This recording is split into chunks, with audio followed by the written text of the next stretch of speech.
Well, the Australian GP happened, and it's safe to say it was pure chaos. Crashes, safety cars, rain, what more could you want from an opening race? Lando Norris won in a dominant display in his rocket ship McLaren. Oscar Piastri got unlucky and drove a solid race until he made his mistake, which I kind of feel sorry for him, but I'm positive he will bounce back.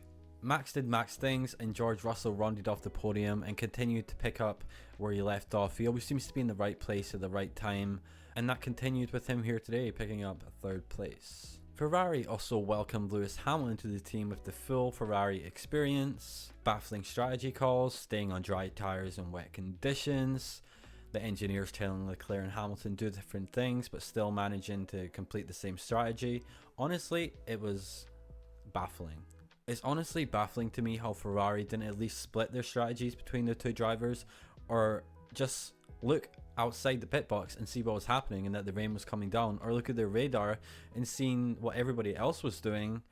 It's crazy to me that they came to the same conclusion for both drivers and they didn't see what other teams were seeing.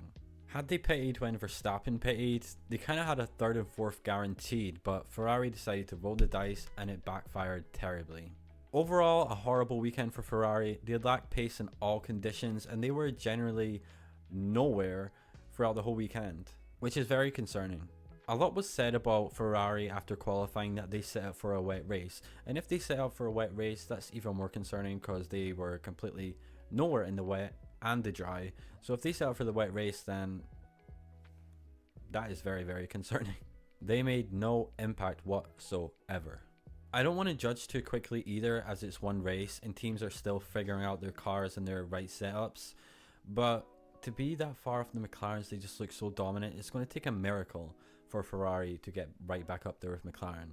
I'll never say never, because you see McLaren's turnaround and what they've done over the past couple of seasons, so it's not impossible. And it was their first race. It was Lewis Hamilton's first race in Ferrari, but it's just the lack of pace that got me concerned, and I'm a bit concerned that how could Ferrari go so backwards? I just don't see how it's possible, so I guess we'll see in China what happens there. Now let's move on to Rookie Watch. It wasn't great for the rookies, to say the least. Isaac Hadjar, out. Jack Doohan, out. Bortoleto, out. Liam Lawson, out. Oliver Bearman, last. So safe to say rookie of the race was Antonelli, who kept it going in one direction for most of it in tricky mixed conditions and performed pretty well on his debut for Mercedes. So well done, Antonelli. Elsewhere, Carlos Sainz dropped his Williams and continues the Melbourne curse that if you win the year before, the year after, you will DNF, which has happened for the past 3 years. So there's a little cause of concern for Lando Norris next year at the Australian Grand Prix, but I guess we'll see what happens there. Fernando Alonso also binned his Aston Martin, which leaves Lance Stroll leaving Australia ahead of him and carrying the team.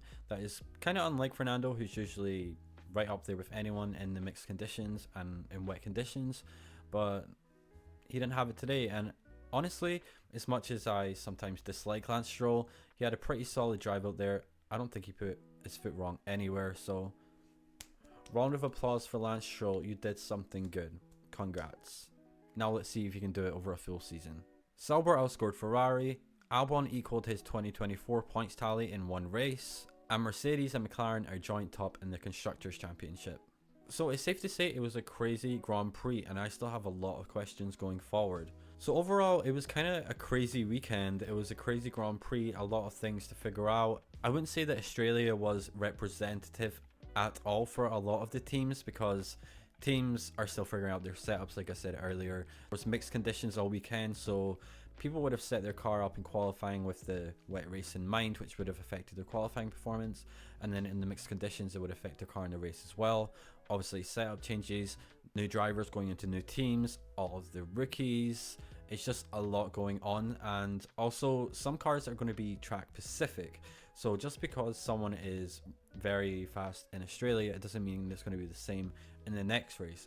Overall though, the McLaren does have very scary pace, and I'm scared to see if they keep their pace up in Australia. It's going to be a long year for everyone else, while it's going to be a Lando versus Oscar battle with probably Verstappen there or thereabouts.